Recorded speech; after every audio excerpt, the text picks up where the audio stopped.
Кош келиңиздер туугандар. Жаңы кошулган туугандар болсо кош келиңиздер. Кубанычтамын.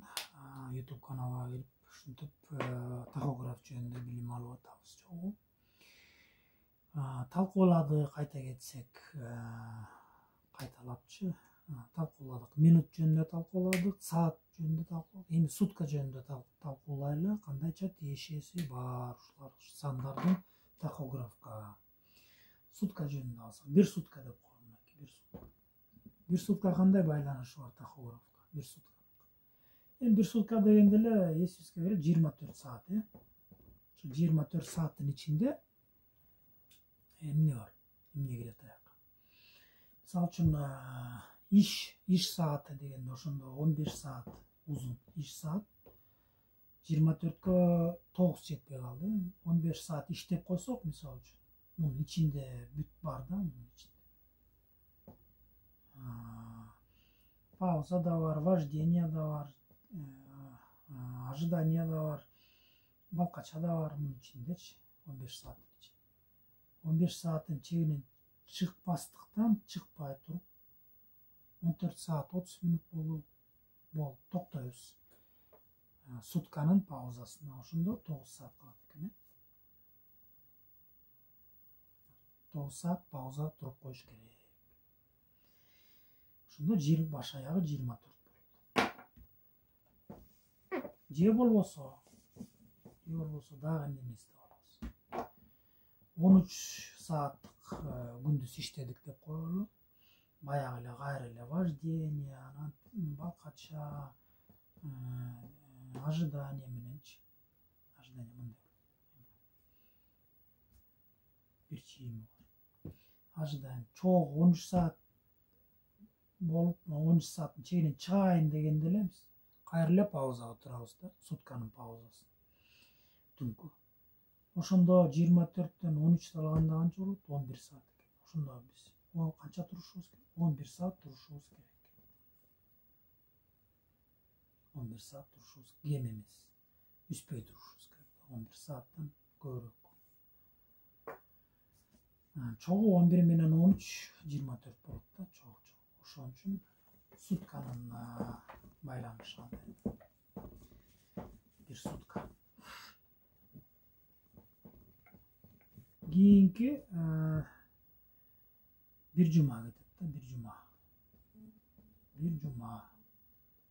7 сутка да, 7 сутка деп коелу. Бир жуманын кандай тиешеси? Бир жуманын өзүнүн паузасы бар. Бир жума өткөндө пауза туруш керек. Мен 6 күн болот. 6 күн иштедик 24 суткадан. Берди 24, берди 24, берди 24, берди 24. Анан кийин 144 саат болоюн дегенде паузага турушубуз керек, бир жума болот.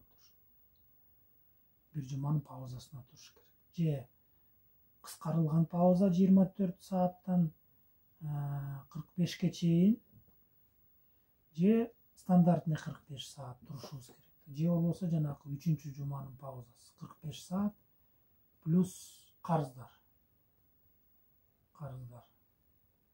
Шакмарлар деп койсок болот да кыргызча.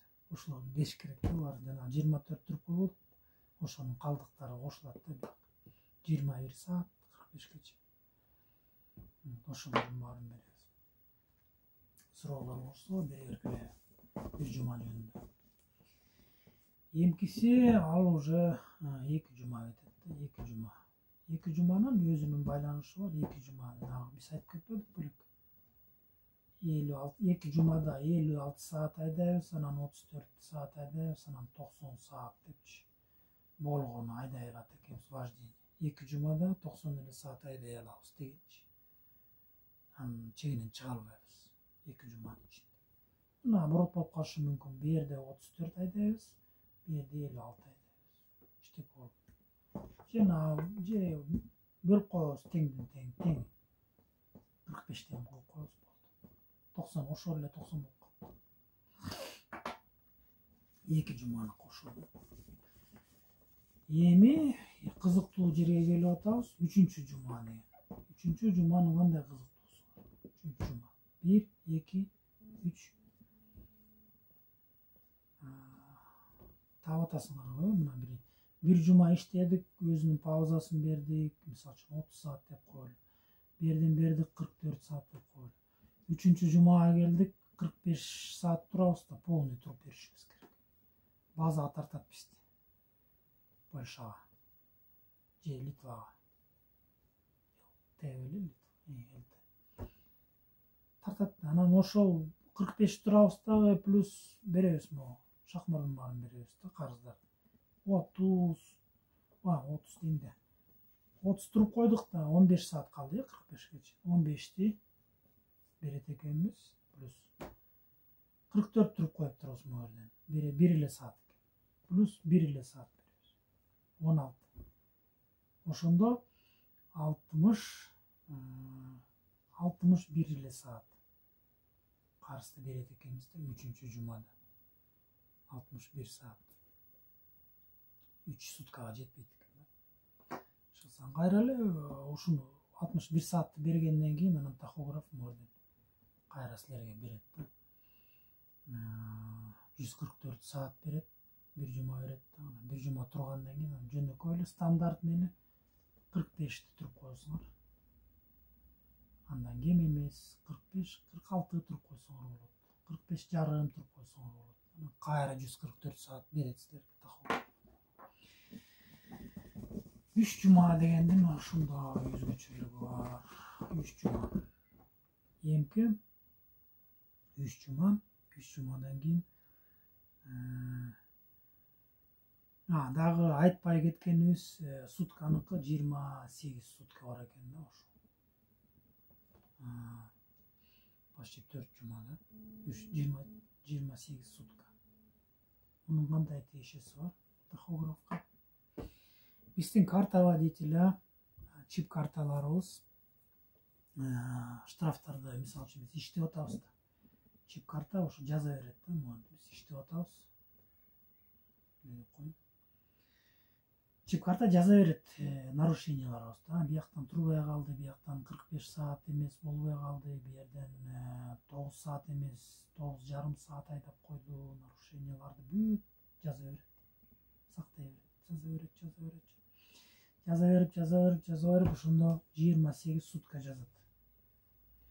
28 сутка жазып чогулгандан кийин 29 суткада бул деген бүт жазуулар бүт архивке кетет. Чип карта жаңырат дагы кайрадан тазадан жазып баштайт да. Тазадан жазып башканда биздин жанагы штрафтарыбыз бүт, штрафтарыбыз өчөт. Өчкөндө ошондо биз довольный болуп кайра айдап кете беребиз. Ошонусу жакшы да. Бирок бактар код мындай. Транспортный инспекциялар. Алар машиналар менен айдап жүрө берет да, анан кийин текшере берет да чип карталар. Парковкага келип токтоп туруп чип картаны тиги өзүнүн флешкасын салып текшерет, же болбосо компьютери бар, ушу компьютер менен жаныңарга келип эле силерге даже кайрылбайт, жаныңарга туруп барып эле окуй берет да. Ошондой ыкмалар бар. Приложение бар, ошондой приложениясы бар. 21-жылы киргизилген. Айдап баратып эле окуй берет. Керек болсо чип картаңа артыңан айдап кете берет. Окуп алат да. Нарушениялар болсо, жана 28 күндүк нарушениялар болсо токтотот, парковкага барып токтоп туруп нарушениянын бүт баарын чыгарып туруп, ар бир нарушенияга протокол жазат да. 10 нарушение болсо рестеткеле 10 протокол түзөт. 150-300 евродан рестеткеле. Ошон үчүн аракет кылыш керек илинбегенге. Же болбосо 28 суткадан өчүрүп айдап чыгып кетиш керек да. 27 сутка болду, бактар келип окуп атат, элестеткеле канча нарушение. Же болбосо 29 суткада жаңырды да тахографы бар. 29 суткада бактар келип чип картаңарды окуп атса, а силердики могу бир күндүк эле жазылып калган. Бир күндө силерде нарушение жок. Довольно айта бересиңер.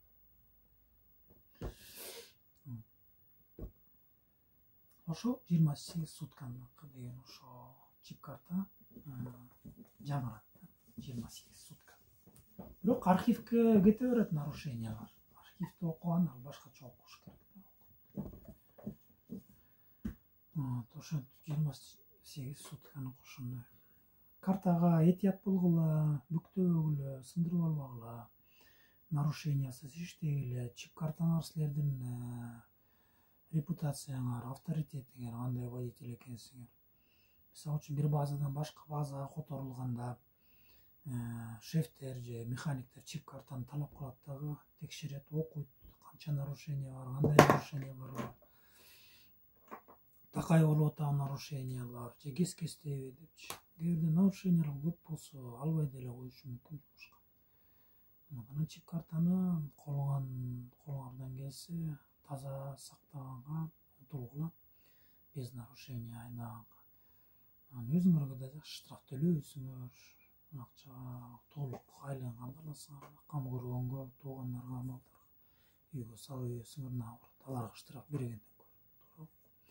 Ошон үчүн рахмат силерге ушинтип көңүл бурганыңарга.